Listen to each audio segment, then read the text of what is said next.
اے ام المومنین جو منظر علی نے دیکھا ہے جگر پھاڑ دینے والا.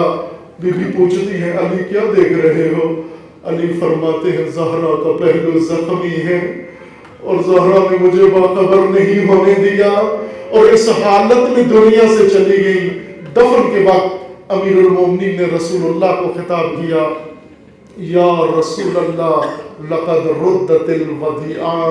یا رسول اللہ امانت واپس لے آیا ہوں.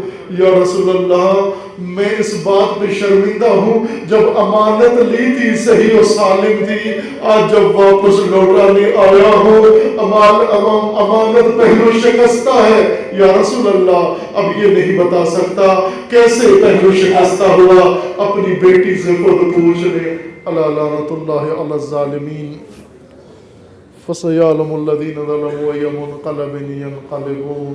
اللهم بحق اسمك العظيم الأعظم الأعز الأجل الأكرم يا الله يا الله يا الله يا الله يا الله يا الله يا الله يا الله يا الله. اللهم بحق فاطمة وأبيها وبعلها وبنيها والسر المستودع فيها. پروردگارہ ہمارے اس قلیل سے ذکر کو اپنی بارگاہ میں قبول فرما.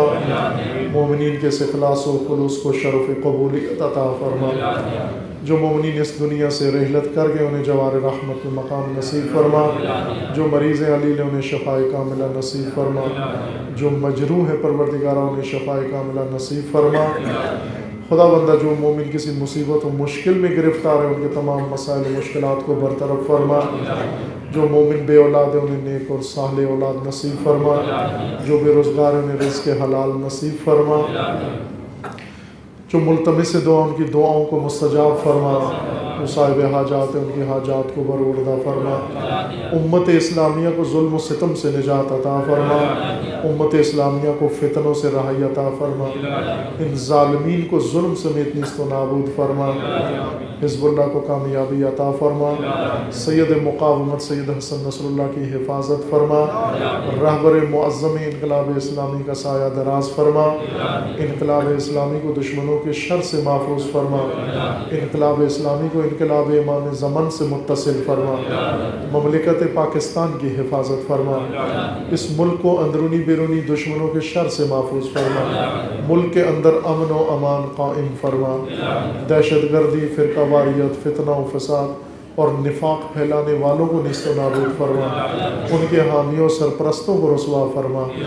پیروانی امیر المومنین عزاداران سید الشہداء جہاں کہیں بھی ہیں, بالخصوص عراق میں, لبنان میں, سعودی عرب میں اور بالاخص پاکستان میں و دیگر مقامات پر ان کے عزت و مال و جان و ناموس کی حفاظت فرما. پروردگارہ بحق محمد و آل محمد اپنے ولی حق ولی اللہ العظم اجل اللہ تعالی فرج الشریف کا جلد از جلد ظہور فرما. ہمیں حضرت کے اعوان و انصار میں سے ہونے کی توفیق عطا فرما. تمام مرحومین کے لیے, مومنین و مومنات کے لیے, بانیان مجلس اور بالخصوص مرحوم جن کے ایصال ثواب کے لیے یہ مجلس ہے, ان کے روح کے لیے, قیصر رضا صاحب مرحوم کے لیے اور ان کے خاندان کے دیگر مرحومین کے لیے, حاضرین مجلس, منتظمین مجلس, بانیان مجلس, بالخصوص شہداء کے لیے و بالاخص امام شہداء حضرت امام خمینی رضوان اللہ تعالی علیہ کے لیے سورہ فاتحہ. بسم اللہ الرحمن الرحیم. الحمدللہ رب العالمین الرحمن الرحیم مالک یوم الدین ایاک نعبد و ایاک نستعین اهدنا الصراط المستقیم صراط الذین انعمت علیہم غیر المغضوب علیہم ولا الضالین. اللهم تقبل منا انك انت السمیع العلیم برحمتک یا ارحم الراحمین. درود پڑھیے محمد و